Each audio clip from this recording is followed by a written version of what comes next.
அகர முதல எழுத்தெல்லாம் ஆதிபகவன் முதற்றே உலகு. ஓம் சுக்லாம்பரதரம் விஷ்ணும் சசிவர்ணம் சதுர்புஜம் பிரசன்னவதனம் தியாயேத் சர்வ விக்னோபசாந்தயே. யா தேவி ஸ்தூயதே நித்யம் விபதைர்வேதபாரகைः சாமே வசத் ஜிஹ்வாக்ரே பிரம்மரூபா சரஸ்வதி. நிதயே சர்வ வித்யானாம் விஷஜே பவரோகிணாம் குரவே சர்வலோகானாம் தட்சிணாமூர்த்தயே நமः. ஸ்ரீ தட்சிணாமூர்த்தி சுதேசிகேந்திரம் த்வைபாயனம் சூத்திரகிருதம் முனீந்திரம் ஸ்ரீசங்கரம் பாஷ்யகிருதம் யதீந்திரம் மத்தேசிகஞ்சாபி நமாமி வித்யை. ஓம் சகனாவவது சகனோ புனக்து சக வீரியங்கரவாவஹை தேஜஸ்வினாவதீதமஸ்து மா வித்விஷாவஹை. ஓம் சாந்தி சாந்தி சாந்தி.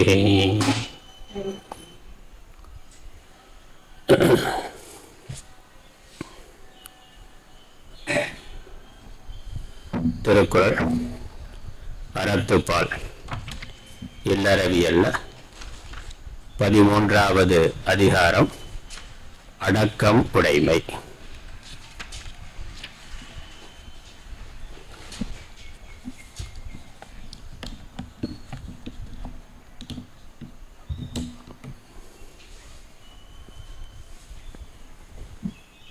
நடுவு நிலைமை அதிகாரத்திற்கு பிறகு அடக்கமுடைமை அதிகாரம். அடக்கம் என்றால் அடக்குதல், கட்டுப்படுத்துதல், நம்முடைய வசத்தில் வைத்துக் கொள்ளுதல்.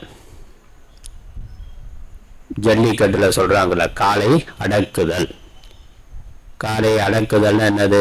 அது கட்டுப்பாடு இல்லாம முரட்டுத்தனமா ஓடுகின்ற காளையை அடக்கி நம்முடைய கட்டுப்பாட்டுக்குள் கொண்டு வருதல், அதனால் அடக்கம். அதுக்கு பேரு அடக்கம்னு பேரு.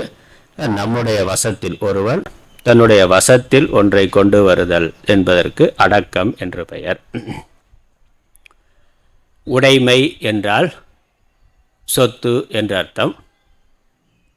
உடையவனாக இருத்தல் நம்முடைய உடைமை என்று நம்ம சொல்கிறோம். நமக்கு உரிமையான பொருள்.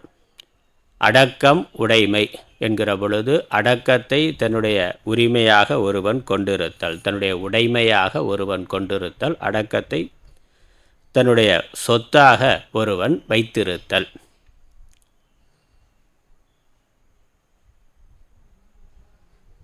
அடக்கம் என்கிற பொழுது நமக்கு 3 விதமான கரணங்கள் இருக்கின்றன. நம்ம செயல் செய்கிறதுக்கு 3 கருவிகள் இருக்குது. ஒன்று உடம்பு இருக்குது. கண், காது, மூக்கு, நாக்கு, தோல்னு இந்திரியங்கள். உடம்பில் சென்ஸ் ஆர்கன்ஸ், ஞான இந்திரியங்கள் இருக்கின்றன. கண்ணால் பார்க்கிறோம், காதால் கேட்கிறோம், நாக்கால் பலவிதமான உணவுகளை ருசி பார்த்து சாப்பிட்றோம். மூக்குனால் வாசனை. உடல் முழுக்க இருக்கக்கூடிய தோல்னால் தட்பவெப்பநிலை, இது குளிர்ச்சியாக இருக்குது, இது சூடாக இருக்குது, இது மிருதுவாக இருக்குது, கடினமாக இருக்குங்கிறத தொட்டு தெரிந்து கொள்ளுகிறோம். இப்படி இந்த பொறிகள், இதுக்கு பொறிகள்னு பேர். இங்கிலீஷில் ஆர்கன்ஸ்னு பேர், சென்ஸ் ஆர்கன்ஸ்னு பேர். தமிழில் அறிவு பொறிகள். பொறினா இயந்திரம் அப்படின்னு அர்த்தம். கருவி, ஒரு இன்ஸ்ட்ருமெண்ட், ஒரு சாதனம். நம்மகிட்ட இருக்கக்கூடிய ஒரு வாகனம் மாதிரி. நம்ம இப்படி ஒரு பொருளை அனுபவிக்கிறதுக்குன்னு ஒரு வாகனம் சைக்கிள் வச்சுருக்குறோம், பைக் வச்சுருக்குறோம். நமக்கு அது ஒரு சாதனமாக இருக்கின்றது. அதே மாதிரி அளக்கிறதுக்கு, இப்போ பால், மோர் அப்படின்னா அளக்கிறதுக்குன்னு ஒரு லிட்டர்னு அளவு வச்சுருக்காங்கல்ல. அதே மாதிரி எடையை அளக்கிறதுக்கு தராசு முதலானவைகள் வைத்திருக்கிறார்கள். இப்போ இது என்னது? ஒன்றை அளந்து அதனுடைய அளவை தெரிந்து கொள்வதற்கு, ஒரு பொருளை பற்றிய அறிவை பெறுவதற்கு அது கருவியாக இருக்கின்றது. அது மாதிரி இந்த உறுப்புகள் உலகத்தில் இருக்கக்கூடிய விஷயங்களை நம்ம பார்த்து தெரிந்து கொள்வதற்கு நமக்கு உதவியாக, கருவியாக இருக்கின்றன. கண் இல்லைன்னா நம்மளால் பார்க்க முடியாது. உலகத்தில் நமக்கு சுற்றி முன்னாடி என்ன இருக்குங்கிறத நிறங்களோ அதனுடைய பொருளோட வடிவமோ அல்லது அது என்ன பொருள் என்பதோ நமக்கு கண் இல்லைன்னா தெரியாதில்ல. கண்ணால் தான் பார்த்து பல விஷயங்களை தெரிந்து கொள்ளுகிறோம். இது மாதிரி காதால் சப்தங்களை பலவிதமான சவுண்டு ஒலிகளை கேட்டு தெரிந்து கொள்ளுகிறோம். மூக்கால் பலவிதமான வாசனைகளை பற்றிய அறிவை பெறுகின்றோம். இது என்ன வாசனைங்கிறது தெரியுது. நாக்கால் பலவிதமான சுவைகளை பற்றிய அறிவை தெரிந்து கொள்ளுகிறோம். அப்புறம் என்னது, தொடு உணர்ச்சி தோளால் இது குளிர்ச்சியாக ரொம்ப குளிராக இருக்குது, மார்கழி மாதம் குளிராக இருக்குன்னா காலையில் பச்சை தண்ணியில் குளித்தாக்க உடம்புல தண்ணீர் பட்ட உடனே சில்லுன்னு இருக்குது, ரொம்ப குளிர்ச்சியாக இருக்குது, இல்லை சூடாக இருக்குங்கிறது தெரிகின்றது. இப்போ இதில் இருக்கக்கூடிய இந்த நம்ம பயன்படுத்துறதுக்கு இருக்கக்கூடிய அனுபவிக்கிறதுக்கு இருக்கக்கூடிய இந்த விஷயங்களில் இருக்கக்கூடிய ஏற்றத்தாழ்வுகள், அதனுடைய தன்மை, அதனுடைய குணங்களை தெரிந்து கொள்வதற்கு இது நமக்கு உதவியாக இருக்குது. அது நமக்கு தேவையா தேவையில்லையா? தொட்ட உடனே அது சூடாக இருக்குது, காஃபி டம்ளரில் கொடுத்தாக்க வாங்கி குடிக்கலாமா வேணாமாண்ணா? வாங்கி அப்படியே ஊற்றிட முடியுமா?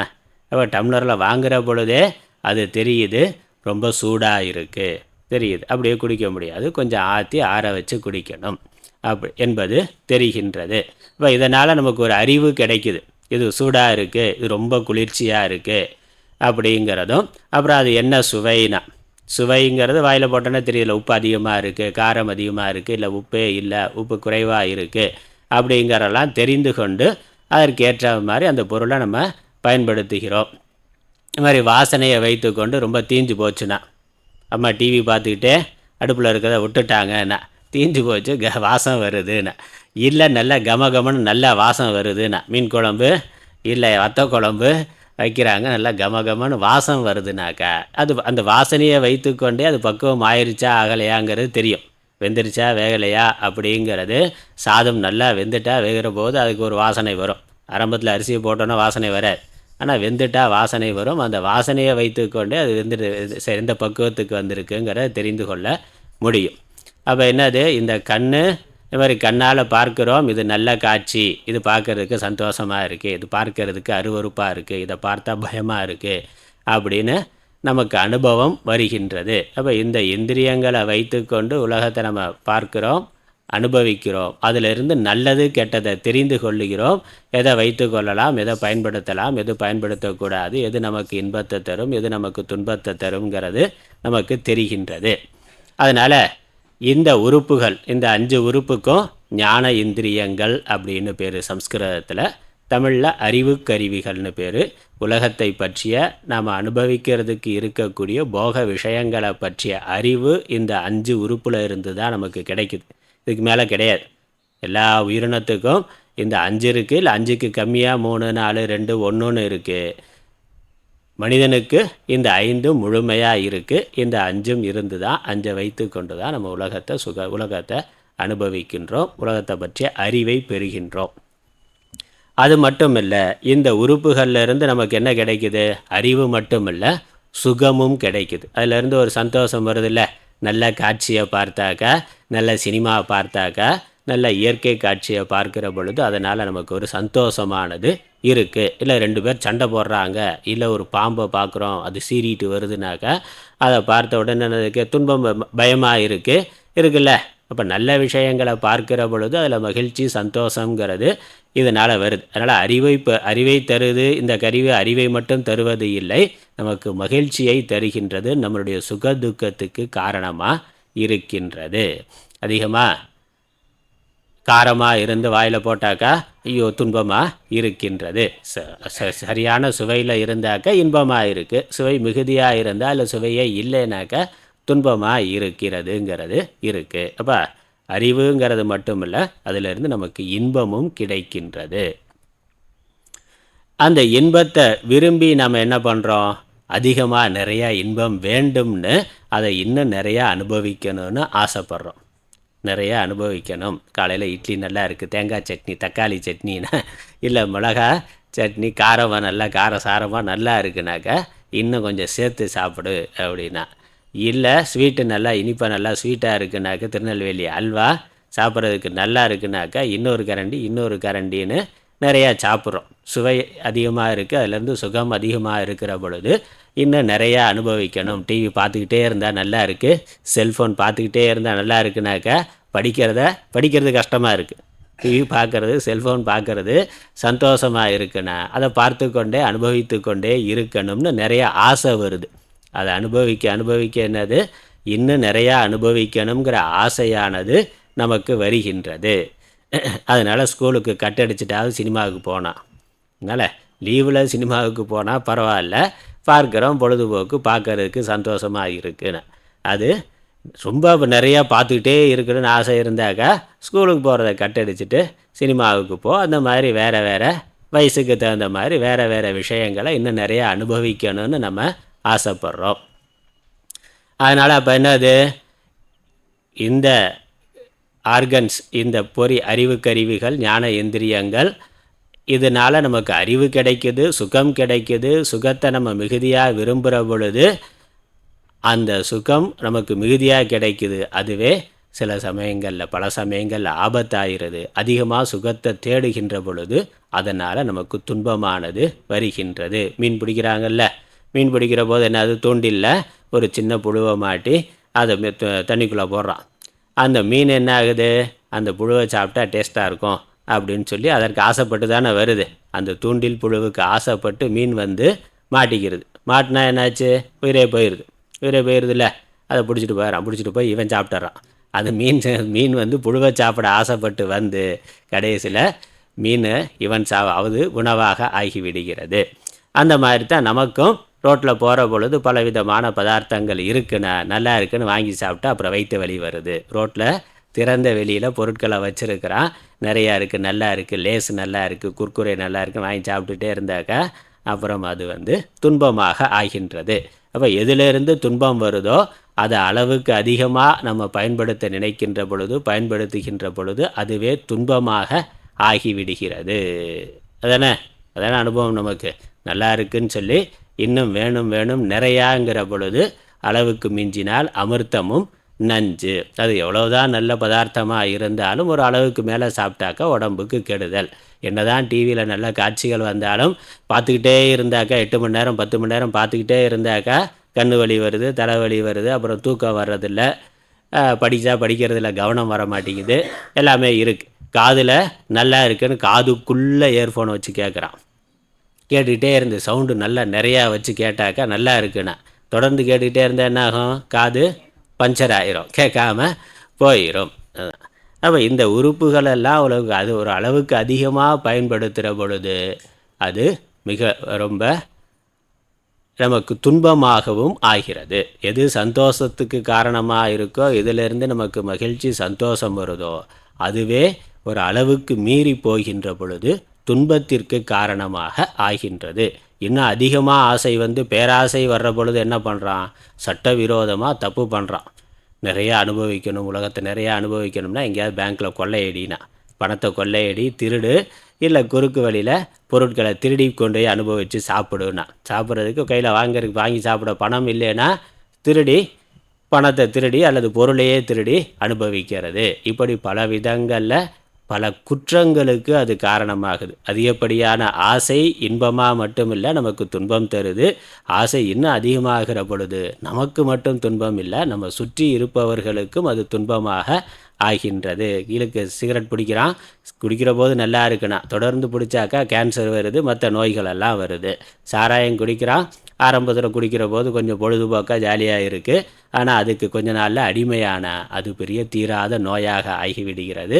வீட்டில் குழந்தைகள், மனைவி, அம்மா அப்பா வீட்டில் சண்டை வருது, அடிக்கிறாங்க. சந்தோஷம், வீட்டில் இருக்கக்கூடிய மற்றவர்களுடைய சந்தோஷமும் போய்விடுகிறது. ரோட்டில் 2 பேர் குடிச்சிட்டு கலாட்டா பண்ணுறான், ஒருத்தருக்கு ஒருத்தர் அடிச்சுக்கிறான், சண்டை போட்டுக்கிறான். அதனால கொள்ளை இந்த மாதிரி குற்றங்கள் நடக்குது, பார்க்குறோம். இப்போ அதனால் என்னது, இந்த 5 பொறிகள் நமக்கு இருக்குது. கண்ணு, காது, மூக்கு, நாக்கு, இந்த ஞான இந்திரியங்கள், சென்ஸ் ஆர்கன்ஸு. இதை முறையாக நம்ம சரியாக கட்டுப்படுத்தி நமக்கு தேவையான அளவு பயன்படுத்துகிற பொழுது அது நமக்கு சந்தோஷத்தை, உலகத்தை அனுபவிக்கிறதுக்கு சாதனமாக இருக்குது. அதுவே எல்லை மீறி போகிற பொழுது நமக்கும் துன்பம், சமூகத்துக்கும் துன்பமாக ஆகின்றது. அதனால் ஒரு அறிவிருக்கிற மனிதன் என்ன பண்ணணும், விவேகம் இருக்கிற மனிதன் என்ன பண்ணணும், இவைகளை கட்டுப்படுத்தணும், தன்னுடைய வசத்துக்கு கொண்டு வரணும். தான் சொல்கிற பொழுது எவ்வளவு தேவையோ, எவ்வளவு சாப்பிட்டா உடம்புக்கு போதும்னு வயிறு சொல்லும், ஆனால் நாக்கு இன்னும் 2 உள்ளே போடும்னு சொல்லும். ஆனால் நாக்கு சொல்கிறத கேட்குறதா, வயிறு சொல்கிறத கேட்குறதானா? வயிறு சொல்கிறதானே கேட்கணும். வயிறு போதும்னு சொல்லிருச்சு, சாப்பிட்டாச்சு நிறைஞ்சிருச்சு, ஏப்பம் வந்ததுன்னாக்கா போதும்னு வயிறு சொல்லுது. அறிவும் போதும், இதுக்கு மேலே சாப்பிட்டாக்கா வைத்த வலி வரும்னு சொல்லுது. ஆனால் நாக்கு அது இன்னும் வேணும்னு கேட்டாக்கா அது கொடுத்தா துன்பம். அப்போ அது நாக்கு கேட்டாலும் போதும்னு நிறுத்த தெரிஞ்சால் அதான் அடக்கம். நிறுத்த முடியலைன்னா அடக்கம் இன்மை.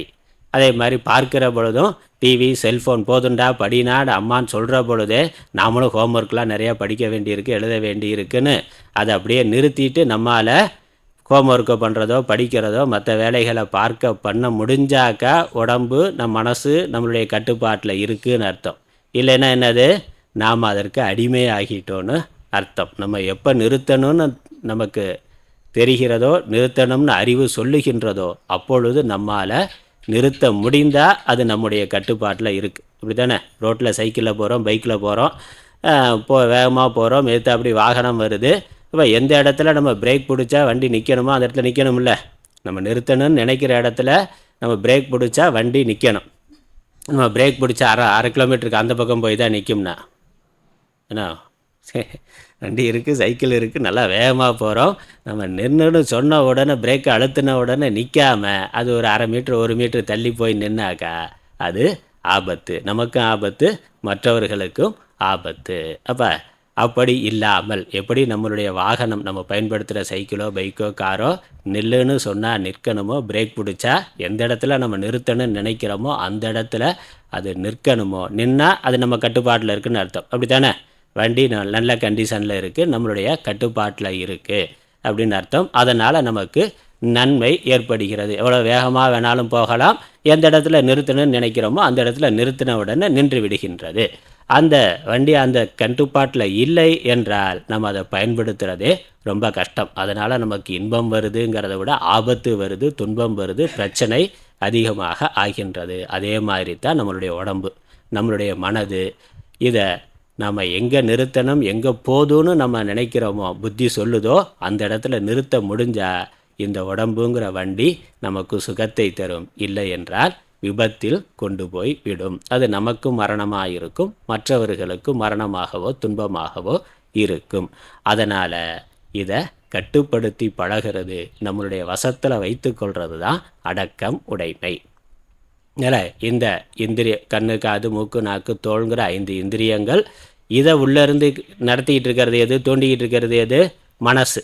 அதானே, மனசு. கண்ணு தானாக பார்க்குமா, மனசு பாருன்னு சொன்னால் பார்க்கும். காது மனசு கேளுன்னு சொன்னால் காது கேட்கும். மனசு உள்ளேருந்து தூண்டி கொண்டு இருக்கிறது.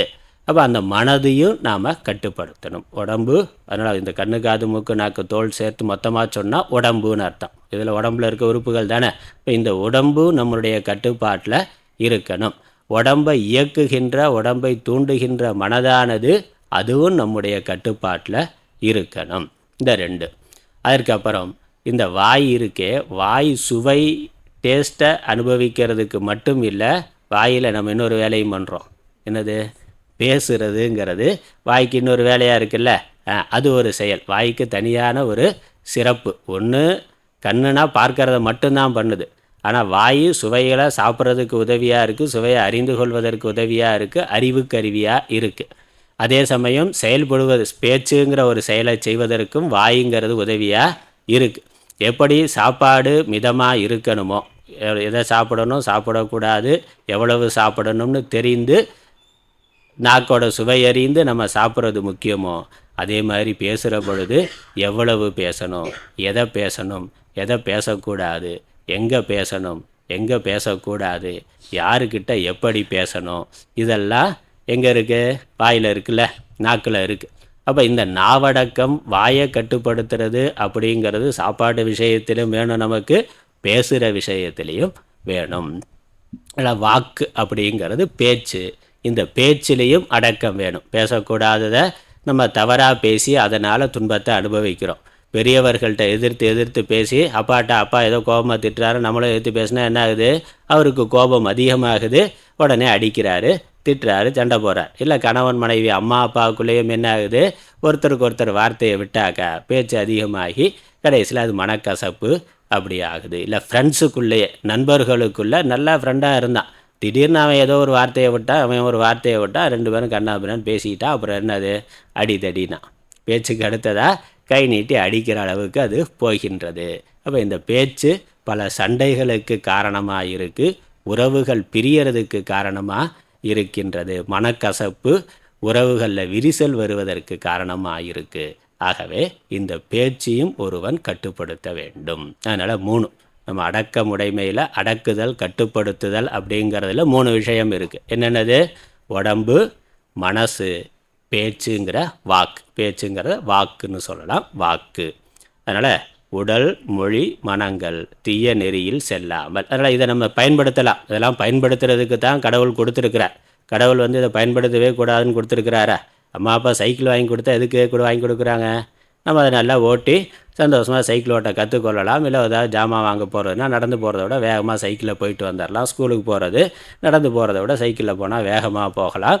அப்போ அதை பயன்படுத்தி கொள்ளலாம். அதை பயன்படுத்துறதுல நமக்கு நிறைய காரியமாகுது, அதில் ஒரு சந்தோஷமும் இருக்குது. லீவில் ஜாலியாக சைக்கிள் ஓட்டிகிட்டே இருந்தால் ஒரு சந்தோஷம் இருக்குது. அதே சமயம் அந்த சைக்கிள் நம்மளுடைய கட்டுப்பாட்டில் இருந்தால் தான் நமக்கு அது நன்மை, இல்லைன்னா அதுவே நமக்கு துன்பமாக ஆகும். அண்ணன் அக்காலாம் இளம் வயதில் இருக்கிறவங்களுக்கு புல்லட் பைக் வாங்கி கொடுக்குறாங்க. காலேஜ் போகிறதுக்கு எனக்கு ஸ்கூட்ரு வேணும், பைக்கே வேணும்னு கேட்குறான்னா வாங்கி கொடுத்தாக்க அதில் வேகமாக போனால் என்ன ஆகுது?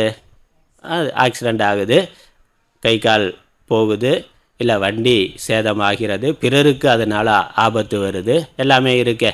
அப்போ எது நமக்கு நன்மை தரும்னு நம்ம அதை வாங்கினோமோ அதுவே நமக்கு துன்பத்தை தருவதாக ஆகிவிடுகிறது, எப்போ கட்டுப்பாடு இல்லாமல் போகிற பொழுது. அதனால் இந்த உடம்பு, வாக்கு, மனது நம்முடைய கட்டுப்பாட்டில் நாம் சொல்கிறத கேட்கிறதா இருக்கணும். அப்படி வைத்து கொள்வது தான், அப்படி அதை நம்ம பழக்கப்படுத்துறது தான், பயிற்சி பண்ணுறது தான் அடக்கம் உடைமை. அதனால் இது நம்ம பயிற்சியினால் வர்றது. எப்படி வீட்டில் இருக்க நாய் வளர்க்குறோம், குட்டியாக இருக்கிற போல சொன்ன பயிற்சி கேட்குது, வளர்ந்து பெருசாலாகிட்டா என்னாக்க அது இஷ்டத்துக்கு போகுதில்ல.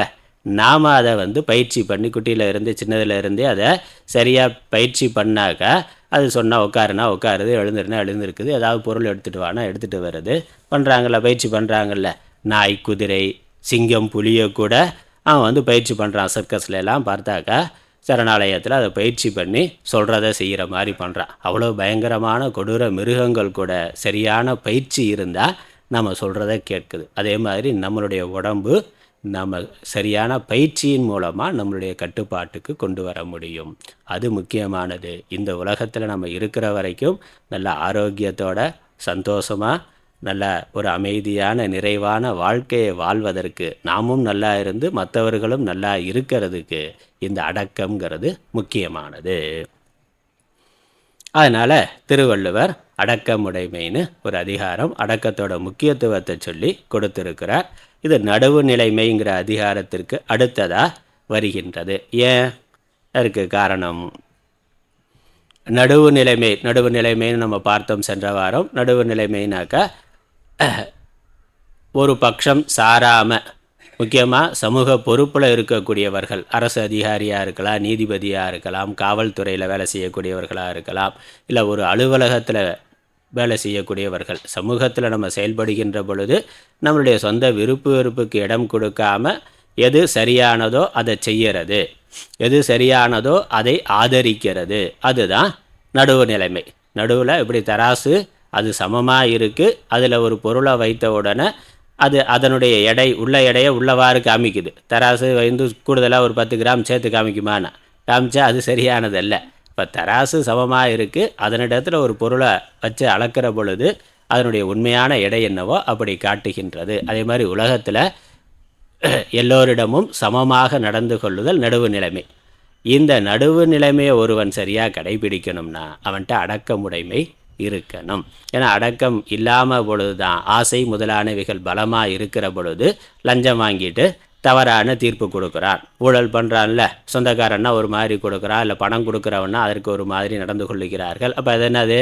பேராசையினால் நான் நிறையா அனுபவிக்கணும், அதற்கு குறுக்கு வழியில் பணம் சம்பாதிக்கிறதுன்னு இந்த புலன்களை அடக்க முடியாததுனால உடம்பையும் மனசையும் அடக்கி நமக்கு நியாயமான தர்மமான வரியில் என்ன பொருள் வருதோ அதை நான் அனுபவித்து அதோட வாழ்க்கையை நம் கட்டுப்பாட்டில் வைத்து கொள்ள முடியும் என்றால் தர்மமாக சமூகத்தில் நடக்க முடியும்.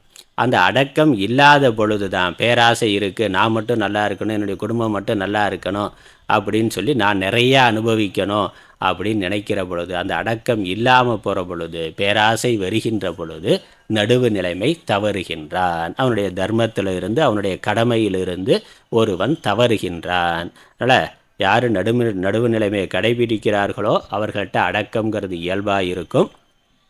அல்லது ஒருவன் நடுநிலைமையை சரியாக கடைபிடிக்கணும்னா அடக்கத்தை பயிற்சி செய்து வளர்த்து கொள்ள வேண்டும். ஆசைகளை கட்டுப்படுத்தி வளர்த்து கொள்ள வேண்டும். அப்போ தான் நடுவு நிலைமையை கடைபிடிக்க முடியும். அதனால் நடுவு நிலைமைக்கு அடுத்தபடியாக இந்த அடக்கமுடைமைங்கிற அதிகாரமானது இருக்கின்றது. உடம்பு, வாக்கு, மனம் மூன்றையும் தனது கட்டுப்பாட்டில் வைத்திருத்தல் என்பது தான் அடக்கம் உடைமை. அதனால் அடக்கம்னா பணிவு அப்படின்னு ஒரு அர்த்தத்தில் நினைக்கிறோம்.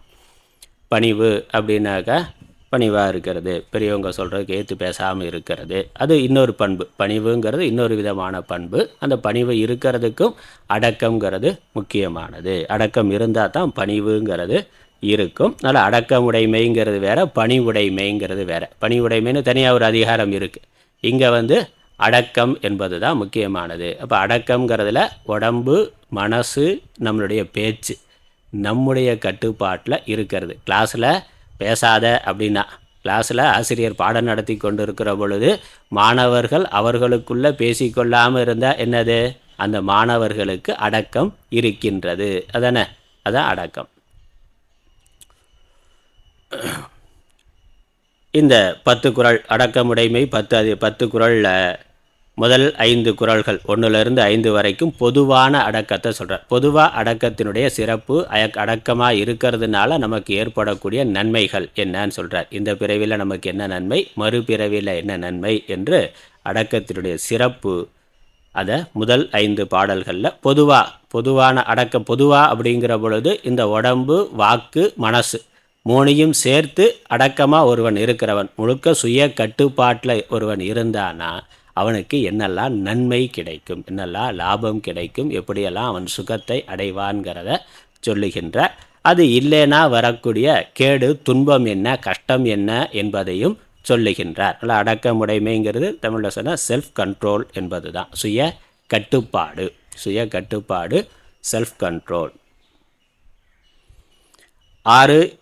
6வது குறளில் மெய்யடக்கம், இந்த உடம்பை தன்னுடைய வசத்தில் வைத்து கொள்ளுதல் என்பதனுடைய முக்கியத்துவத்தை சொல்லுகின்றார். அது இல்லாதனால் வரக்கூடிய கேட்டை சொல்லுகின்றார். 7, 8, 9 3 குறள்களில் நாவடக்கம், நாக்கினுடைய அடக்கம், பேச்சை கட்டுப்படுத்தி அளவாக பேசுறது என்பதை வலியுறுத்தி சொல்லுகின்றார். அளவாக பேசுறது, பேச வேண்டியதை பேசுறது, பேசக்கூடாததை பேசாமல் இருக்கிறது, எந்த இடத்துல பேசணுமோ அந்த இடத்துல பேசுறது, எந்த இடத்துல பேசக்கூடாதோ அந்த இடத்துல பேசாமல் இருக்கிறது, யாருக்கிட்ட எப்படி பேசணுமோ அப்படி பேசுறது, இதெல்லாம் நாவடக்கம்ங்கிறதுல ரொம்ப முக்கியமானதாக இருக்கின்றது. அதனால் அதுக்கு 3 குறள் சொல்கிறார். நாவடக்கம்ங்கிறதுக்கே 3 குறள் இருக்குது. 7, 8, 9. அப்புறம் 10வது குறளில் மன அடக்கம், நம்மளுடைய மனசு நம்முடைய கட்டுப்பாட்டில் இருக்கிறது. ஏன்னா உடம்பு வெளியே அனுபவிக்கிறதுக்கு விஷயம் இருக்கிற பொழுது கண் அது பின்னாடி போகுது. கண்ணோ மூக்கோ நாக்கோ அந்த நல்ல சாப்பாடு பொருளை பார்த்த உடனே நல்லா இருக்கேன்னு போயிடுது. அல்லது சினிமா போஸ்டரை பார்த்தோன்னே அப்படியே நின்றுறான். அவள் என்னது, அது முன்னாடி விஷயம் வர்ற பொழுது அதற்கு பின்னாடி இந்த கண்ணு காது மூக்கு போகும். ஆனால் எதுவுமே இல்லாமல் வீட்டில் சும்மா உட்காந்துருக்கிற பொழுது மனசு என்ன பண்ணும்? அது இல்லாமலே அதை நினச்சி போகும். மனசுக்கு அந்த சக்தியானது இருக்கின்றது. மனசு போச்சுன்னா என்ன பண்ணும்? உடம்பையும் அப்புறம் கூப்பிட்டு போக ஆரம்பிச்சிடும். உடம்பு அந்த சினிமாவுக்கு போனால் நல்லாயிருக்கு, இல்லை அந்த ஃப்ரெண்டுகிட்ட பேசுனா நல்லா, சும்மா தானே உட்காந்துருக்கான், பொழுது போகலை அப்படின்னா என்னது, யாராவது ஒரு ஃப்ரெண்டுக்கு ஃபோனை போட்டு பேசுறதுன்னா அது ஏது தூண்டுது? மனசு தான் தூண்டுச்சு. ஃப்ரெண்டு நேராக வர்ற பொழுது பேசுகிறதுங்கிறது வேறு. ஆனால் மனசு சும்மா இல்லாமல் ஆசைப்பட்டு அதை தூண்டி விட்டு அவங்கள்ட்ட பேசலாம், இவங்கள்ட்ட பேசலாம், சாட் பண்ணலாம், இல்லைன்னா சோசியல் மீடியாவில் ஃபேஸ்புக்கு, வாட்ஸ்அப்பு, யூடியூப்பு அதில் போய் எதாவது பார்த்துக்கிட்டே இருக்கலாம்னா, நேராக வெளியே போய் பார்க்கறது அது கண்ணால் பார்க்கறது. ஆனால் மனசு தூண்டி விட்டு இதெல்லாம் பார்க்க வைக்கின்றது. அதனால் மன அடக்கம்ங்கிறது ரொம்ப முக்கியமானது. அதை 10வது குறளில் சொல்லுகின்றார். என்னுடைய பொருளை ஒன்றொன்றாக பார்க்கலாம். முதல் குறள் அடக்கமுடைமை எடுத்துக்கலாம். புக்கில் அடக்கமுடைமை அதிகாரம் எடுத்துங்க. 13வது அதிகாரம். புக்கு இல்லைன்னா அங்கே போய் வாங்கிக்க, பின்னாடி அக்காட்ட இருக்கு வாங்கிக்க. திருக்குறள் புக்கு கொண்டு வரணும்ல, கிளாஸுக்கு வர்ற ஆள், அங்கே வாங்கிக்க. அடக்கம் உடைமை, அடக்கம் அமரருள் வைக்கும், அடங்காமை ஆறிருள் வைத்துவிடும், அடக்கம் அமரருள் வைக்கும், அடங்காமை ஆறிருள் வைத்துவிடும்.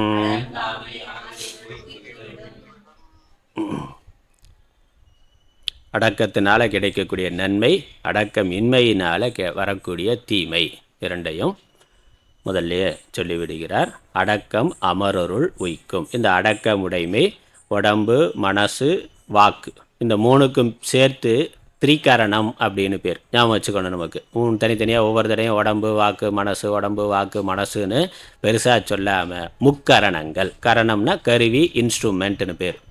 இந்த மூணுக்கும் சேர்த்து முக்கரணம், எப்படி மூவேந்தர்னு சொல்கிறோம்ல, அதே மாதிரி முக்கரணங்கள், 3 கருவிகள். மனசு, வாக்கு, காயம். காயம்னா உடம்புன்னு அர்த்தம். அதனால் 3ம் சேர்த்து ஒரே வார்த்தையில் சொன்னால் திரிகரணங்கள் அல்லது முக்கரணங்கள், முக்கருவிகள். இவைகள் அடங்கி இருத்தல், கட்டுப்பாட்டில் யாருக்கு இருக்கிறதோ அந்த அடக்கமானது என்ன பண்ணும்னா அமரருள் வைக்கும். அமரர்னா தேவர்கள், தேவலோகம், தேவர்கள், தேவரிடத்தில் கொண்டு போய் சேர்க்கும். தேவர், நம்ம மரணத்திற்கு பிறகு அடுத்த பிறவியில் தேவலோகத்தில் தேவர்களோட நம்ம பிறப்போம். தேவலோகத்துக்கு இந்த அடக்கம் இந்த பிறவியில், இங்கே மனுஷனாக இருக்கிற பொழுது இந்த இவைகளை கட்டுப்படுத்தி தர்மமாக யார் வாழுகிறார்களோ, கெட்ட விஷயங்களை பார்க்காம கேட்காம, கெட்ட காரியங்களை பண்ணாமல், கெட்ட வார்த்தையெல்லாம் பேசாமல் யார் அடக்கமாக வாழ்கிறார்களோ அவர்கள் மரணத்திற்கு பிறகு தேவலோகத்தை அடைவார்கள். தேவலோகம் எப்படி இருக்கும்னா நல்லா சுகமாக இருக்கும். இப்போ இருக்கிற நல்ல மகிழ்ச்சியாக சந்தோஷமாக இருக்கக்கூடிய நிலை தான் தேவநிலை, தேவர்கள். அது அதிகமான வாய்ப்பு இருக்கக்கூடிய உலகத்துக்கு தேவலோகம்னு பேர். அதனால் அப்போ சந்தோஷமாக இருக்கலாம். அடங்காமை அப்படின்னாக்கா, அப்படி அடக்கம் இல்லைனாக்கா கண்டதெல்லாம் கண்டதெல்லாம் பார்த்து கொண்டு, கண்டதெல்லாம் பேசிக்கொண்டு, கண்டதெல்லாம் நான் சாப்பிட்டு கொண்டு, மனம் போன போக்கில் இஷ்டப்படி யார் வாழ்கிறார்களோ அவன் என்ன பண்ணுவான், நிறையா தப்பு பண்ணுவான். பேராசை, இதனால் நிறைய தவறுகள் செய்வார்கள், குற்றம் செய்வார்கள். அதனால் பாப்பம் வரும். அந்த பாப்பத்தினுடைய பலனை அனுபவிக்கிறதுக்கு மரணத்திற்கு பிறகு ஆறிருள்னா நரக்கலோகம், பெரிய எப்பொழுதுமே இருட்டாக இருக்கக்கூடிய உலகம். நரக்கம் எப்பொழுதும் இருட்டாக இருக்கும். அதனால் அதுக்கு ஆறிருள்னு பேர். ஆறிருள்னா நரக்கலோகம்னு பேர். உய்த்து விடும்னா அது கொண்டு போய் அவனை அங்கே சேர்க்கும்னா. அதனால் இந்த அடக்கம்ங்கிற அந்த நல்ல பண்பு இங்கே இவன் முயற்சியோட பயிற்சியோடு பண்ணுறான். இந்த லோகத்தில் இந்த பிறவியில் நம்ம அறிவால் உடம்பையும் மனசையும் கட்டுப்படுத்தி இழுத்து பிடிச்சி வச்சுருக்குறோம். நாம் அதை பயிற்சி பண்ணுறோம். இந்த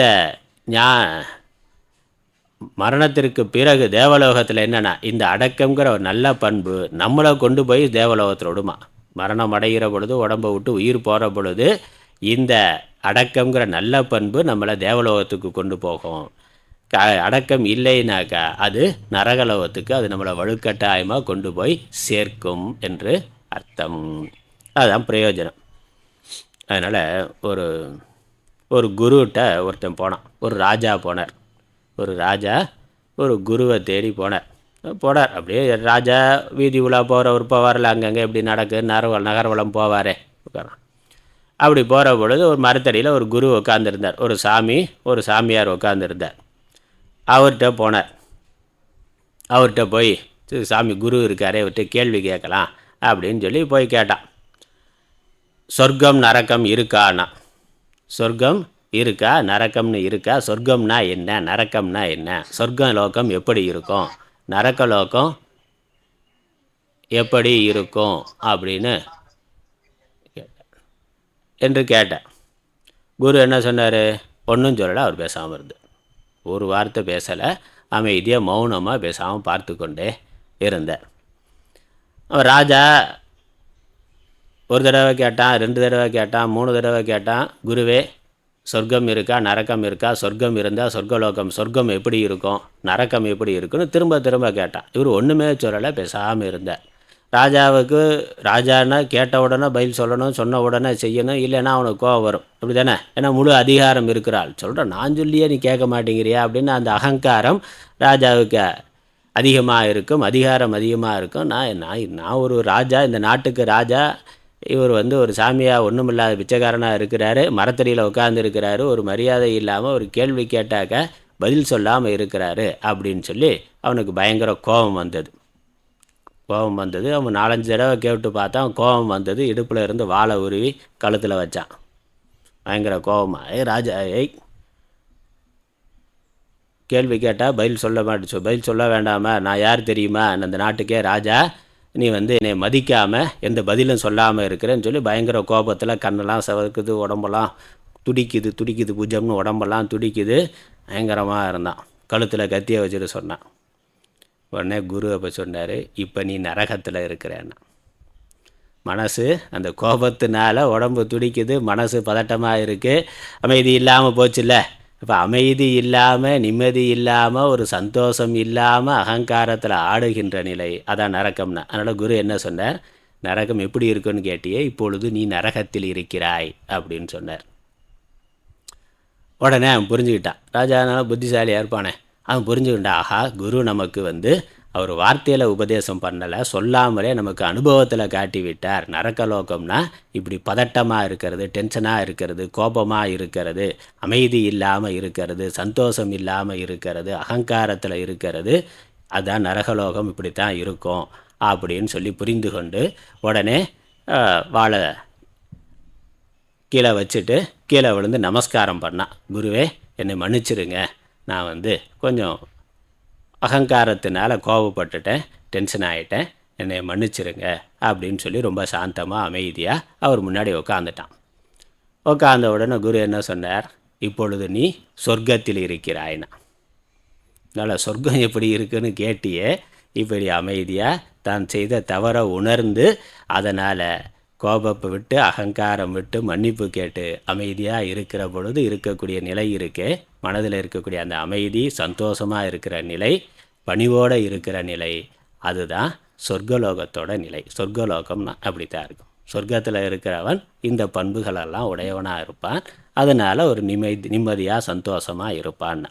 நரக்கத்தில் இருக்கிறவன் நேர் எதிராக இருப்பான், எப்போதும் குதிச்சுக்கிட்டே இருப்பான், ஆடிக்கிட்டே இருப்பான், கோபமாக சண்டை போட்டுக்கிட்டே இருப்பான், அடிதடி வெட்டு குத்து கலாட்டாதான் நரகம். இப்போ வரக்கூடிய சினிமாலாம் அதானே, ஒரே வெட்டு குத்து துப்பாக்கி கொலை, அதானே. ஹீரோவும் அதான் பண்ணுறார், வில்லனும் அதான் பண்ணுறார், 2 பேரும் ஒரே வேலையை தான் பண்ணுறாங்க. அதை யார் ஜெயிக்கிறான்னா, கெட்டவனுக்கும் நடக்கக்கூடிய சண்டை தான் சினிமாவாக இருக்குது. ஒரே தானே இருக்குது, ஒரே ரத்தம், கொலை, இல்லை போதைப் பொருள், கஞ்சா கடத்துறது, இதானே வருது, அதான் இருக்கும். அதான் நரகலோகம். சினிமா தேட்டரில் போய் உட்காந்தாக்கா அதான் நரகலோகம், வேறு ஒன்றும் இல்லை. கோயிலில் போய் உட்காந்தா எப்படி இருக்குது, அமைதியாக இருக்குது, ஏதோ ஜபம் பண்ணிக்கிட்டு இருக்காங்க, இல்லை நாமாவளி சொல்லிக்கிட்டு இருக்கிறாங்க, அமைதியாக சந்தோஷமாக. இல்லை ஒரு பார்க்கில் பீச்சில் போய் உட்காந்து அமைதியாக வேடிக்கை பார்த்தா எப்படி இருக்குது, மனசு அமைதியாக இருக்குது, சந்தோஷமாக இருக்குது. அதான் தேவலோக நிலை. அதனால் யாருக்கு இந்த புலனடக்கம் இருக்கிறதோ, மன அடக்கம் இருக்கோ, வாக்கை கட்டுப்படுத்துகிறார்களோ, அவர்கள் தேவர்கள் இருக்கக்கூடிய உலகத்திற்கு செல்வார்கள். இல்லாதவர்கள் நரகலோகத்திற்கு சென்று துன்பத்தை அடைவார்கள், அனுபவிப்பார்கள். அடக்கம் இருந்தால் சந்தோஷம் இருக்கும், அடக்கம் இல்லைன்னா துன்பம் இருக்கும். அதான் சுருக்கமாக சொன்னான். அடுத்த குறள் 2வது. காக்க பொருளா அடக்கத்தை, ஆக்கம் அதனின் ஒங்கில்லை உயிர்க்கு. காக்க பொருளா அடக்கத்தை, ஆக்கம் அதனின் ஒங்கில்லை உயிர்க்கு.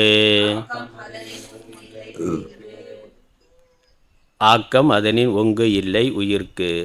காக்க பொருளா அடக்கத்தை பொருளாக காக்க. அதனால் எப்படி படிக்கணும், உயிர்க்குன்னா ஜீவர்களுக்கு, மனிதர்களுக்கு, நமக்கு. ஆக்கம் அதனின் ஒங்கு இல்லை. ஆக்கம்னா செல்வம், பணத்துக்கு இன்னொரு பேர் செல்வம்னு சொல்கிறோம்ல, பணம் சொத்து, அதுக்கு இன்னொரு பேர் ஆக்கம் அப்படின்னு பேர். நமக்கு என்னெல்லாம் தேவையானதோ அதெல்லாம் ஆக்கி தருவது, உண்டாக்கி தருவது பணம்ங்கிறதுனால பணத்துக்கு செல்வத்துக்கு ஆக்கம்னு ஒரு பேர். உயிர்களுக்கு, மனிதர்களுக்கு, ஜீவர்களுக்கு அடக்கத்தை விட உங்குனா உயர்வு, மேன்மையை தரத்தக்கது, உயர்வை தரத்தக்கது, இன்பத்தை மகிழ்ச்சியை தரத்தக்கது வேறு ஒன்றும் இல்லை. ஆகவே அடக்கத்தை பொருளாக காக்க. எப்படி நம்ம பொருளை பாதுகாத்து பத்திரமா சேர்த்து வைக்கிறோமோ, அடுத்த ஆள் திருடிட்டு போயிடாமல் இல்லை தவற விடாமல் கவனமாக எப்படி நம்ம பணத்தை பாதுகாக்கிறோம்ல, அதே மாதிரி அடக்கங்கிற குணத்தை நம்ம பாதுகாக்கணும். அதை ரொம்ப கவனமாக எச்சரிக்கையாக நம்ம ஒரு பொருளாக அதை ஒரு பொருளாக கருதி அதில் ரொம்ப கவனமாக இருக்க வேண்டும். ரொம்ப பத்திரமாக அதை பாதுகாக்க வேண்டும். அதை தவிர நமக்கு மேலான உயர்வை தரத்தக்கது வேறு ஒன்றும் இல்லை. அதனால் அதை விட மற்ற பணமெல்லாம் நமக்கு உயர்வு தரலாம், ஆனால் அதை விட அடக்கம்தான் நமக்கு மேலான மதிப்பை, மரியாதையை, உயர்வை தரத்தக்கது. அது மட்டும் இல்லை, நம்ம வச்சிருக்கிற பணமெல்லாம் இங்கே தான் பயன்படும், இந்த லோகத்தில் பயன்படும். ஆனால் மறு உலகத்திலும் இந்த அடக்கம் இருந்தாக்கா பணம் நிறையா இருந்தால் இந்த உலகத்தில் சுகமாக இருக்கலாம். ஆனால் அடக்கம் இருந்தால் இந்த உலகத்தில் மட்டும் இல்லை, மறு உலகத்திலும் சுகமாக ஒருவன் இருப்பான். ஆனால் என்ன நினைக்கிறான், நிறைய லஞ்சம் வாங்கி ஊழல் பண்ணி குறுக்கு வழியில் பணம் சம்பாதிச்சு அதெல்லாம் நிறைய சேர்த்து வச்சுருக்கிறான். அனுபவிக்க முடியாத அளவுக்கு, வாழ்நாள் முழுக்க அனுபவித்தாலும் அனுபவிக்க முடியாத அளவுக்கு 100 கோடி 200 கோடி 500 கோடி 1000 கோடினா அப்படி சேர்த்து வச்சுருக்கிறான். அதனால ஏதாவது பிரயோஜனம் இருக்கா? எவ்வளோதான் சேர்த்து வச்சுருந்தாலும் போகும்போது எடுத்துகிட்டு போக முடியுமா? தாத்தா பாட்டி பெரிய கோடீஸ்வரன்னா, பேங்க் பேலன்ஸ் இருக்குது, 1,00,000 கோடி வச்சுருக்கிறாருன்னா எடுத்துகிட்டு போக முடியுமா? எடுத்துகிட்டு போனால் செல்லுபடி ஆகுமா? ஆக. ஆனால் அந்த அடக்கம்னு இருந்தால், குறைவான பொருள் இருந்தாலும் பேராசைப்படாமல், பொருளுக்கு பணத்துக்கு ஆசைப்படாமல் நேர்மையாக உண்மையாக ஒருவன் வாழ்ந்தா அதனால் கிடைக்கக்கூடிய புண்ணியம், கடவுள் அருள், அதனால் ஒருவன் அடுத்த லோகங்களில் சுகமாக இருப்பான். கடவுள் இருக்கிற உலகத்துக்கு போவார் அடக்கமாக இருந்தால். இல்லைனாக்கா அடக்கமான பிறகு நரகலோகத்துக்கு போவார். அதனால் அடக்கம் பண்ணுறதுன்னு வச்சுருக்குறோம். அடக்கம் பண்ணுறதுன்னா என்னது? கல்லறையில் அடக்கம் பண்ணுறாருல, கல்லறையில் அடக்கம் பண்ணுறதுன்னா அது வரைக்கும் ஆடிக்கிட்டு இருந்த ஆளை ஆடாமல் உள்ளே போட்டு மூடி வச்சிட்றதுன்னு அர்த்தம். அதே மாதிரி தானே இந்த கண்ணு காது மூக்கெல்லாம் நமக்கு ஆடிக்கிட்டே இருக்க பண்ணுது. அதை ஆடாமல் கட்டுப்பாட்டில் ஒரு சீராக ஒழுங்காக வச்சுருந்தாக்கா அதுக்கு பேர் அடக்கம். அடுத்த குறள். செறிவறிந்து சீர்மை பயக்கும் அறிவறிந்து ஆற்றின் அடங்கப் பெறின். செறிவறிந்து சீர்மை பயக்கும் அறிவறிந்து ஆற்றின் அடங்கப் பெறின். அறிவு அறிந்துனா அறிவால் அறிந்து. இந்த அடக்கத்தினுடைய பெருமையை, மேன்மையை, உண்மையை, அதனுடைய நன்மையை ஒருவன் ஆராய்ந்து அறிந்து. அறிவுனால் இப்போதெல்லாம் நம்ம திருக்குறள் படிக்கிறோம், கேட்குறோம், அதில் இருக்க சரியான விஷயங்கள்லாம் நமக்கு புரியுது. அடக்கமாக இருக்கிறதுனால நமக்கு இவ்வளோ நன்மை இருக்கா? பெரியவர்கள் முன்னாடி மரியாதையாக நடந்து கொள்கிறதுனால இவ்வளோ நன்மை இருக்கா? கண்டதெல்லாம் பார்க்காம கேட்காம ஒழுக்கமாக கட்டுப்பாடாக இருக்கிறதுனால நமக்கு இவ்வளோ நன்மை இருக்குது. அப்படி மாறி போனாக்கா சமூகத்தில் பார்க்குறோம், யாரெல்லாம் தப்பு பண்ணுறாங்களோ, பேராசைப்பட்டு சட்டவிரோதமான காரியங்களை பண்ணுறானோ அவன் ஒரு நாள் துன்பத்தை அனுபவிக்கிறான். பல நாள் திருடன் ஒரு நாள் அகப்படுவான்னா, எவ்வளோதான் லஞ்சம் வாங்கினாலும் ஒரு நாள் மாட்டிக்கிறான். ஒரு நாள் அவன் குற்றம் பண்ணதுக்கு மாட்டிக்கொண்டு அதற்கான துன்பத்தை, ஜெயில் முதலான தண்டனைகளை அனுபவிக்கிறான். இல்லைன்னா சமூக அந்தஸ்து கெட்டு போய்விடுகிறது. அப்போ அடக்கம் இல்லாமல் இருக்கிறதுனால சமூகத்தில் மற்றவர்கள் படக்கூடிய துன்பத்தை பார்த்து நம்ம கற்றுக்கொள்கிறோம். குடிக்கிறாங்க, குடிச்சிட்டு அந்த மனசை கட்டுப்படுத்த முடியலை, நாக்கை கட்டுப்படுத்த முடியலை, குடிக்கிறதுனால உடம்புக்கு நோய் வருது, கெடுதல் வருதுன்னு தெரியுது, அனுபவிக்கிறார். ஆனால் அவர்னால் குடிக்காமல் இருக்க முடியல. அப்போ என்னது? உடம்பை கட்டுப்படுத்த முடியலன்னு அர்த்தம்.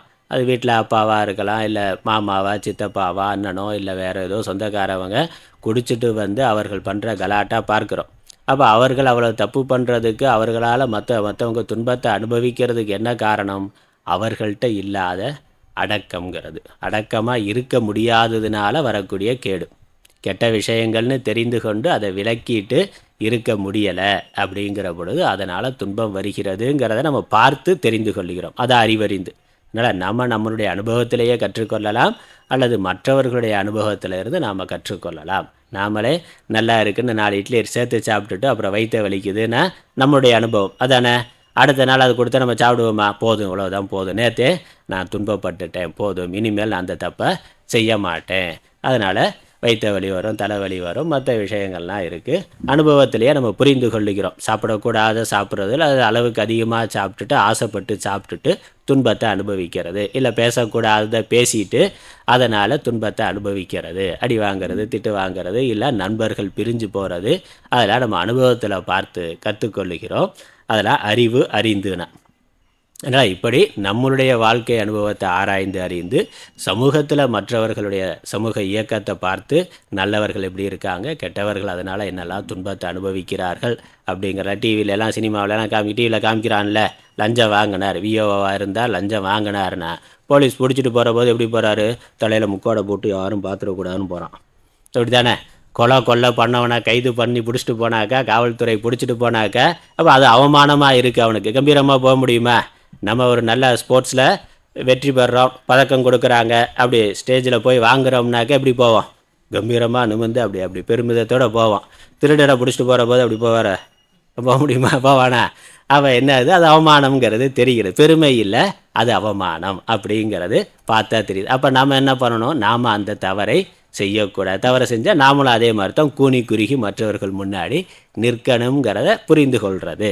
அதனால் அறிவு அறிந்து, இந்த அடக்கமின்மையினால் வரக்கூடிய கேட்டை அறிந்து, அப்புறம் அடக்கமாக இருக்கிறதுனால வரக்கூடிய நன்மையை அறிந்து ஒருவன் அடக்க பெறினா, அடக்கத்தை கடைபிடித்தான் என்றால் அவன் செறிவறிந்து சீர்மை பயக்கும். அவர்கள் நல்லவர்கள், மற்றவர்கள் என்ன பண்ணுவாங்க? அவனுடைய அடக்க உணர்வு அவனை பார்த்தால வெரி குட், இவன் ரொம்ப நல்ல பையன், ஸ்கூலில் டீச்சர்ஸு அல்லது பெரியவங்க பாராட்டுவார்கள், இவன் எவ்வளவு திறமையானவன், எவ்வளவு டிவி சினிமாலாம் பார்க்காம ஸ்போர்ட்ஸ்லேயே கவனமாக இருந்து அதனால் மெடல் வாங்கியிருக்கிறான், இல்லை படிப்புலேயே கவனமாக இருந்து மற்ற பொழுதுபோக்கு விஷயங்களுக்கெல்லாம் நேரம் கொடுக்காம நல்லா படிப்புலேயே கவனமாக இருந்து நல்ல மார்க் வாங்கியிருக்கிறான், நல்ல பதவி, நல்ல பதக்கம் வாங்கியிருக்கிறான் அப்படின்னு பாராட்டுவாங்கல்ல.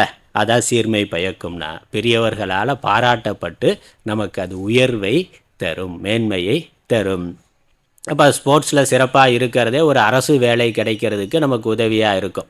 நல்லா இருக்குன்னா மற்ற டிவி பார்க்காம சினிமா பார்க்காம அந்த நேரத்துலலாம் நம்ம ஸ்போர்ட்ஸ்லேயோ அல்லது படிப்புலேயோ கவனம் செலுத்துறதுனால வரக்கூடிய நன்மை நமக்கு நல்ல சீர்மையை கொடுக்கும். சீர்மைனா உயர்வுன்னு அர்த்தம், உயர்வை கொடுக்கும். அடுத்த குறள். நிலையில் திரியாது அடங்கியான் தோற்றம் மலையினும் மானப் பெரிது. நிலையில் திரியாது அடங்கியான் தோற்றம் மலையினும் மானப் பெரிது. ஒரு உதாரணம் கொடுக்குற. பெரியது எதுனா மலை தான் பார்க்குறதுக்கு பெருசாக உயர்வாக இருக்குது. பூமியில் பார்த்தா இது மலைகள் பார்த்தா உயரமாக இருக்குது. அதை விட உயர்வானது என்னன்னா ஒருவன் அடக்கமாக இருக்கிறது, தன்னுடைய தன்மையிலிருந்து தன்னுடைய இயல்பிலிருந்து மாறாமல் இருத்தல், அறத்திலிருந்து நிலையில் திரியாதுன்னா தன்னுடைய அறத்திலிருந்து தன்னுடைய தர்மத்திலிருந்து மாறாமல் யார் இருக்கிறானோ அவனுடைய பெருமை மலையை விட உயர்வானது. மலை தான் பெரியதுன்னா அவனுடைய பெருமை அதை விட உயர்வானது. ஏன்னா அது கடினமான ஒன்று, அதனால் உயர்வானது. அதனால் தன்னுடைய தன்மை தன்னுடைய குணத்தில் இருந்து மாறுபடாமல் நேர்மையாக உண்மையாக இருக்கிறது. அளவாக எதாக இருந்தாலும் அளவாக பயன்படுத்தி அளவாக அனுபவிக்கிறது. ஒன்றுமே இல்லாமல் இருந்தால் அது வேறு. ஆனால் இருக்கிற பொழுது கரெக்டாக எந்த இடத்துல நிறுத்தணும்னு நமக்கு தெரியறது. எவ்வளவு சாப்பிட்றதுனா இட்லி சாப்பிட்டா, தோசை சாப்பிட்டா, இல்லை பலகாரம் சாப்பிட்டா எவ்வளவோட நிறுத்திக்கிறதுன்னு தெரியணும்.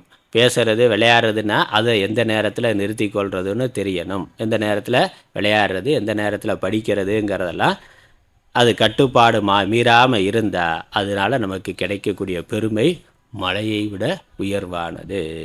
அடுத்த குறள். குறள் 5. எல்லாருக்கும் நன்றாம் பணிதல் அவருள்ளும் செல்வர்க்கே செல்வம் தகைத்து. எல்லாருக்கும் நன்றாம் பணிதல் அவருள்ளும் செல்வர்க்கே செல்வம் தகைத்து. இங்கே பணிவுங்கிறது எல்லாருக்கும் இயல்பாக இருக்கக்கூடிய, அதாவது நல்லா படித்திருக்கிறவர்கள் எப்பொழுதும் பணிவாக இருப்பார்கள்.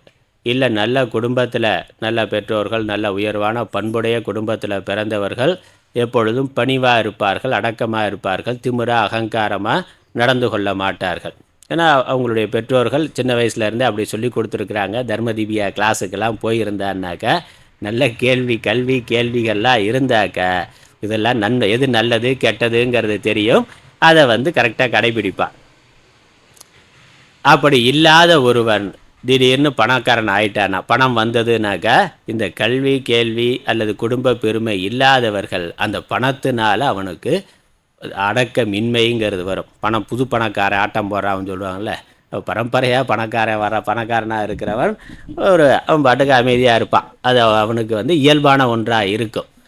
இல்லை நல்ல பண்புடைய பெற்றோர்கள் குடும்பம் நல்ல சத்சங்கம் இருந்தாக்கா எவ்வளவு பணம் இருந்தாலும் பதவி இருந்தாலும் அறிவு திறமைகள் இருந்தாலும் அடக்கமாக அதெல்லாம் கடவுள் கொடுத்தது அல்லது பெரியவர்கள் கொடுத்தது அப்படின்னு அது பெரியவர்கள்ட்ட கொடுத்துட்டு அமைதியாக தன்னுடைய வேலையை செய்து கொண்டு இருப்பான். அப்படி இல்லாமல் திடீர்னு ஒருவனுக்கு ஒன்று கிடைத்த பணக்காரன் இதெல்லாம் எதுவும் இல்லாமல் ஒருவனுக்கு திடீர்னு பணம் வந்துட்டா, அகங்காரம் பணமோ பதவியோ வந்துட்டாக்கா அவன் பணிவில்லாமல் திமிராக பேசுகிறான், நடக்கிறான். அதனால் சொல்கிறார், இந்த செல்வம் இருக்கிறவன் பணிவோடு இருக்கிறது அடக்கத்தோடு இருக்கிறது அவர்களுக்கு மேலும் அவன்கிட்ட இருக்கக்கூடிய செல்வத்தோட கூடுதல் செல்வமாக ஆகும். அது அவனுக்கு இன்னும் சிறப்பை தரும்னு சொல்கிறார். பணம் வசதியாக இருக்கிறதே ஒரு சிறப்பு, அதற்கு மேலே அந்த சிறப்புக்கு சிறப்பு என்னென்ன, அழகுக்கு அழகு சேர்க்கிறது அந்த பணிவுங்கிற பண்பு இருக்கிறது. அதனால் செல்வம் வருகின்ற பொழுதும் வறுமையாக இருக்கிற பொழுது நம்ம அடக்கமாக இருக்கிறதுங்கிறது இயல்பான ஒன்று. செல்வம் இருக்கிற பொழுதும் அடக்கமாக இருக்கிறது இன்னும் சிறப்பானது. இப்போ சாப்பாட்டுக்கு இல்லை அப்படின்னா சாப்பிடாமல் இருந்தால் அது பட்டினி, அது உண்ணாவிரதம் கிடையாது, வேறு வழி இல்லை. சாப்பிடணும்னு ஆசை இருந்தாலும் சாப்பிட்றதுக்கு இல்லை, அனுபவிக்கணும்னு ஆசை இருந்தாலும் அனுபவிக்கிறதுக்கு பொருள் இல்லைனாக்கா வேறு வழி இல்லை, அப்படி இருக்கிறோம். ஆனால் அனுபவிக்கிறதுக்கு வசதிகள் இருக்கின்ற பொழுதும் சாப்பிட்றதுக்கு உணவு இருக்கிற பொழுதும் சாப்பிடாமல் இருந்தா அதான் பெருமை, அதான் விரதம். அதுக்கு பேர் தான் விரதம், அது அடக்கம், அது இன்னும் சிறப்பு. அப்படி இருக்கிறது கஷ்டம். அப்படி இருக்கு, ஏன்னா கண்ணுக்கு முன்னாடி பொருள் இருக்குது, வைகுண்ட ஏகாதசி நாளைக்கு வரப்போகுது. அப்போ அன்றைக்கி உண்ணாவிரதம் இருக்கணும்னா எல்லா பலகாரமும் கண்ணுக்கு முன்னாடி இருக்குது, சாப்பிட்றதுக்கு எல்லாம் இருக்குது, ஆனால் இன்றைக்கி நான் சாப்பிடாமல் இருப்பேன். அப்படி இருந்தாக்கா அது பெருமை உயர்வு. அதான். அதனால் செல்வம் இருக்கின்ற பொழுதும் ஒருவன் அடக்கத்தை கடைபிடித்தல் என்பது உயர்வு. அடுத்த குறள். இந்த 5 குறளும் பொதுவாக அடக்கத்தை சொன்னது. முக்கரணங்களாலும் ஒருவன் அடக்கத்தை கடைபிடிக்க வேண்டும்னு, அடக்கம் இருக்கிறதுனால கிடைக்கக்கூடிய நன்மை உயர்வு பாராட்டு இன்பம், அடக்கம் இல்லைன்னா வரக்கூடிய துன்பம் இழிவு அவமானம், அதை சொல்லிட்டார். இதற்கு மேலே குறிப்பிட்டு சொல்கிறார், மெய்யடக்கம்ங்கிறத சொல்கிறார். ஒரு உதாரணத்தோடு சொல்கிறார், நமக்கு தெரிந்த குறள். ஒருமையுள் ஆமை போல் 5 அடக்கல் ஆற்றின் எழுமையும் ஏமாப்பு உடைத்து. ஒருமையுள் ஆமை போல் 5 அடக்கல் ஆற்றின் எழுமையும் ஏமாப்பு உடைத்து. உதாரணம், ஒரு பிறவியில் ஒருவன் அடக்கமாக இருந்தால் அடுத்து வருகின்ற 7 பிறவியிலையும் அவனுக்கு உயர்வானது கிடைக்கும் சொல்கிறார். எது மாதிரி? ஆமை மாதிரி. ஆமை பார்த்துறீங்களா? ஆமை ஓடு, முதுகு ஓடு பார்த்து பெரிய ஓடு இருக்கும், கடினமான ஓடு இருக்கும். அந்த ஆமை போய்கொண்டு இருக்கிற பொழுது அதை பிடிச்சி சாப்பிட்ற மாதிரி, அதுக்கு ஆபத்து வர்ற மாதிரி ஏதாவது ஒரு உயிரின பாம்போ இல்லை சிங்கமோ புலியோ நேராக வந்ததுன்னா என்ன பண்ணோம்? அதோட 4 கால் தலையை அந்த ஓட்டுக்குள்ளே கொண்டு போயிடும். அப்போ ஒரு மூடி வச்ச மாதிரி. வெளியே இருந்தாக்கா ஓட்டை கடிக்க முடியாது, அவ்வளோ கடினமாக இருக்கும். இந்த கால் தலை உடம்பு அதை அதுக்கு ஆபத்து வர்ற பொழுது ஆமையானது இவைகளை இழுத்து கொண்டு கால்களையும் தலையை 5, அதனால் ஒருமையுள் ஆமை போல் 5 அடக்கல்னா 5னா 4 கால் ஒரு தலை, இதை அதோட ஓட்டுக்குள்ளே கொண்டு போய் அப்படியே முடிக்கும். பாறை மாதிரி இருக்கும் ஓடு, அதனால் வேறு உயிரினங்கள் அது எதுவும் கிடைக்க முடியாது, துன்பப்படுத்த முடியாது. கொஞ்சம் நேரம் கழித்து வெளியே அப்புறம் அது பாட்டு போக ஆரம்பிச்சிடும். அப்போ என்னது? ஆபத்து வர்ற பொழுது தன்னை தன்னுடைய கால்களை தலையை அது அடக்கி கொள்வது போல இந்த உலக விஷயங்கள் எல்லாம் நமக்கு ஆபத்தை தரத்தக்கது. பின்னாடியே போகிற பொழுது சினிமா பின்னாடி இல்லை சினிமா நடிகர் பின்னாடி அதான் முக்கியமானது. சினிமாவை போனோமா பார்த்தோமா வந்தோமா பொழுதுபோக்கு அதானே, பார்க்குற நேரத்துக்கு சந்தோஷமாக இருக்குது, பார்த்தோமா வந்தோமான்னு இல்லாமல் அந்த சினிமா ரசிகருக்கு சினிமா நடிகருக்கு ஒரு ரசிகர் மன்றம் ஆரம்பித்து அவருக்கு பின்னாடியே போயிட்டு ஒரு தடவைக்கு 10 தடவை அந்த சினிமாவை பார்த்து ஸ்கூலுக்கு போகாமல் வேலைக்கு போகாமல் சினிமாவை பார்த்து அப்புறம் அவர் ஓட்டு போட்டு அவர் தான் தலைவர் ஆகணும்னா அவர் தான் தமிழ்நாட்டு முதலமைச்சர் ஆகணும்னு நினச்சாக்க அதுதான் அப்போ அது இல்லாமல் இருக்கிறது. அப்போ பொழுதுபோக்கு தானே, சினிமாவில் அவன் பணம் வாங்கிட்டு நடிக்கிறான், அப்போ அவருக்கு அது தொழில், அவ்வளோதான். அவன் நடிக்கிறது எல்லாமே என்னது, வெறும் நடிப்பு தானே. இல்லையோ உண்மையிலேயே அவர் கொண்டு வந்து விட்டால் சண்டை போடுவார, பாகிஸ்தான் பார்டரில் இல்லை சீனா பார்டரில் கொண்டு போய் விட்டு சண்டை பண்ணி தான் தளபதியாச்சேனா போய் சண்டை போடு, படை தளபதியாக இருந்து பாகிஸ்தானு கூட சண்டை போடணும்னு போட முடியுமா? அவர் போடுற சண்டையெல்லாம் வெறும் காற்றுல போடுற சண்டை, வெறும் நடிப்பு, அவ்வளோதான். அதனால் அவர் வீர தீர பராக்கிரமசாலி. அப்புறம் சினிமாவில் நிறைய தானம் பண்ணுறாருனா, சொந்தமாக பல 1000 கோடி வச்சுருக்கிற ஒரு பைசா யாருக்கு எதுவும் கொடுக்கறதில்ல, ஆனால் சினிமாவில் மட்டும் தான பிரபுவாக இருக்காருனாக்கா அது பிரயோஜனம் இல்லை. அப்போ அதெல்லாம் அதனால் என்னது, இந்த சமூக குடும்ப வாழ்க்கையில் உலக வாழ்க்கையில் எதை எவ்வளவு அனுபவிக்கணுமோ அவ்வளவோட நிறுத்தி கொள்ள தெரிகிறது. பார்க்கறது கேட்கறது அனுபவிக்கிற விஷயங்கள் எல்லாம் கட்டுப்பாட்டில் இருந்தால் அடுத்த பிறவி உயர்வாக இருக்கும். அடுத்த குறள், அடுத்த 3 குறள் 6, 7, 8, 9 3 குறளில் நாவடக்கத்தோட முக்கியத்துவத்தை சொல்கிறார்.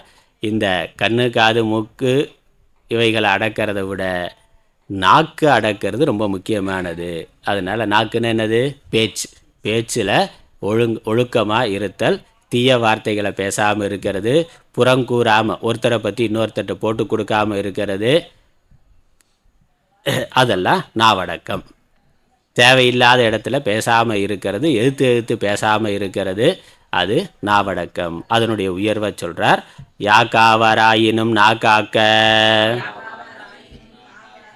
காவாக்கால் சோகாப்பர் சொல்லிழுக்குப்பட்டு. யாகாவராயினும் நாக்காக்க காவாக்கால் சோகாப்பர் சொல்லிழுக்குப்பட்டு. ஒருவர் எதை கட்டுப்படுத்த முடியவில்லை என்றாலும் நாக்கை கட்டுப்படுத்த வேண்டும். ஏன்னா அதனால் வரக்கூடிய ஆபத்து தான் ரொம்ப அதிகம். மற்றபடி மூக்கு வாசனையினால் ரொம்ப ஆபத்து இல்லை. இந்த கண்ணு காது இவைகளை பாட்டு கேட்குறதோ, இந்த கண்ணால் பார்க்கறதோ காதால் கேட்கறதுனால வரக்கூடிய ஆபத்தை விட பேசுறதுனால வரக்கூடிய பிரச்சனைகள் தான் அதிகம். சண்டை வருது இல்லை, அதுதானே சண்டை வருது. ஃப்ரெண்ட்ஸாக இருக்கா இல்லை வீட்டில் அம்மா அப்பா ஒருத்தர் பேசி வாக்கிலேயே பேசியே கொள்றதுன்னா பேசி பகை வருகிறது. அதனால் இந்த பேச்சு லக்ஷ்மீர் வசதி ஜிக்வாக்ரே மித்ர பாந்தவாகானா. இந்த மகாலட்சுமி எங்கே இருக்காங்கன்னா நாக்கில் தான் இருக்காங்க. சரஸ்வதி மட்டும் இல்லை, லக்ஷ்மியும் நாக்கில் தான் இருக்கிறார்கள். அழகாக வியாபாரம் பண்ணுறவன் ரொம்ப அழகாக பேசி நம்மகிட்ட பொருளை விற்றுட்டு போயிடுறான்ல. அப்போ வியாபாரம் நல்லா நடத்து ஒருவன் நல்ல உறவுகள் இருந்து நல்ல தொழில் நடக்கிறதுக்கும் பேச்சுங்கிறது இனிமையான பேச்சு, அழகான பேச்சு, உண்மையான பேச்சுங்கிறது முக்கியமானது. அதன் மூலமாக செல்வம் கிடைக்கும். அப்புறம் சண்டை சச்சரவுகள் வர்றது, கொலை முதலானவைகள் நடக்கிறதும் பேச்சில் தான் ஆரம்பிக்கிறது, பேச்சில் தான் ஆரம்பிக்குது. அதனால் நண்பர்கள் பகைவர்கள் பேச்சில் தான் இருக்கிறார்கள். அன்பாக பேசுகிறவனுக்கு நிறைய நண்பர்கள் இருப்பாங்க. கோபமாக பேசுகிறவன் இல்லை தவறாக பேசுகிறவன், பொய் பேசுகிறவன், புறங்கூறுறவன், கெட்ட வார்த்தை பேசுகிறவனுக்கு நண்பர்கள் இருக்க மாட்டார்கள். நண்பனாக இருக்கிறவன் கூட எதிரியாயிடுவான். அதனால் நாக்கு கட்டுப்பாடுங்கிறது ரொம்ப முக்கியமானது. இல்லை என்றால் சோகாப்பர் சொல் இழுக்குப்பட்டு. இந்த சோகாப்பர்னால் சோகத்தை அடைவார்கள். அவர்கள் சோகாப்பு உடையவர்களாக ஆவார்கள். ஏமாப்பு இருமாப்பு மாதிரி சோகாப்பு அப்படின்னா சோகம் துன்பம்னா துன்பத்தை உடையவர்களாக ஆவார்கள். துன்பம் வரும், சண்டை வந்து துன்பம் வருது இல்லை. சண்டை போட்டால் அம்மாவை எடுத்து பேசினா அப்பாவை எடுத்து பேசினா இல்லை டீச்சர்கிட்ட ஏதாவது தப்பாக பேசினா அடி போடுன்னு அடியை போடுறாங்க. துன்பமானது வரும். அடுத்த குறள் 8. ஒன்றாகும் தீச்சொல் பொருட்பயன் உண்டாயின் நன்றாகாதாகிவிடும்.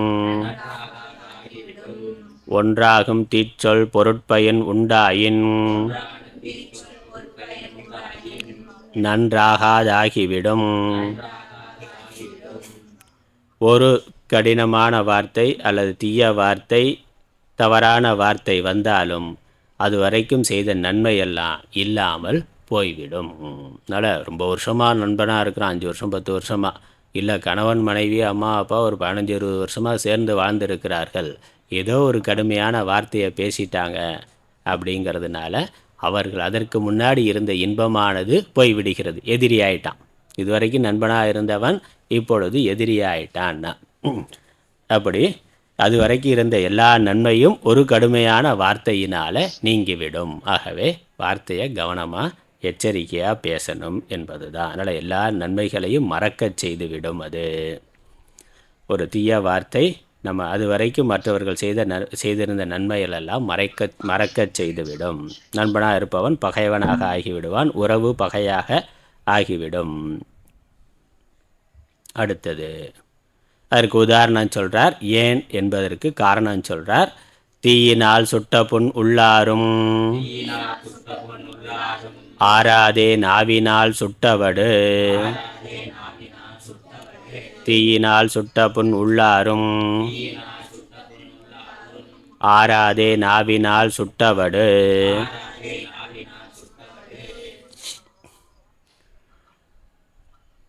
தீப்புண்ணு இருக்குல்ல, தீப்புண்ணு என்ன ஆகும், உடம்புல ஒரு காயத்தை ஏற்படுத்துது. அந்த காயம் மாறினாலும் அது ஒரு மேலாக தழும்பாக தெரியும்.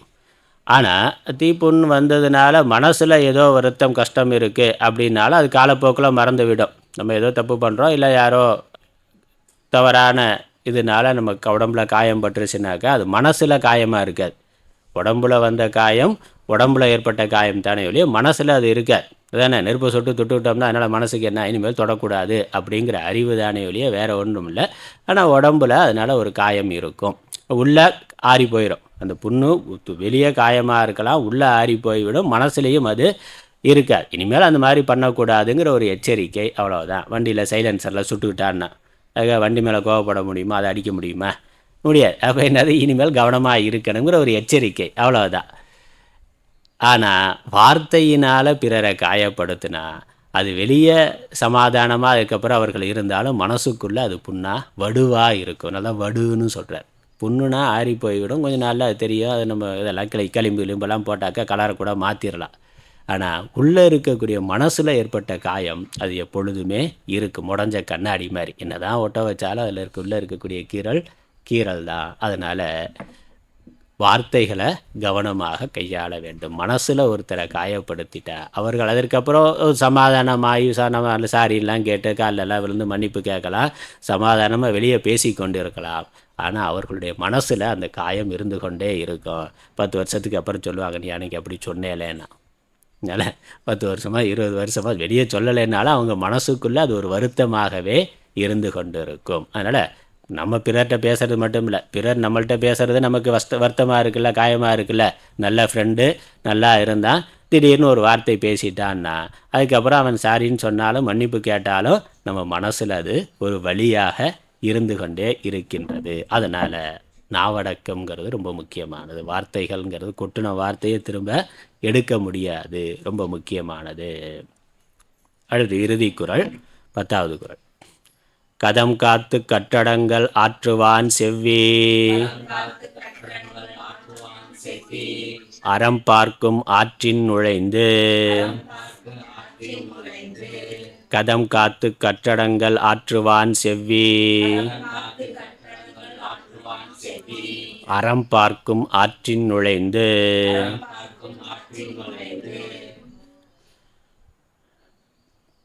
கதம் காத்து, கதம்னா கோபம். நம்ம எப்போ கடுமையான வார்த்தைகளை பேசுகிறோம், கோபம் வர்ற பொழுது தான்.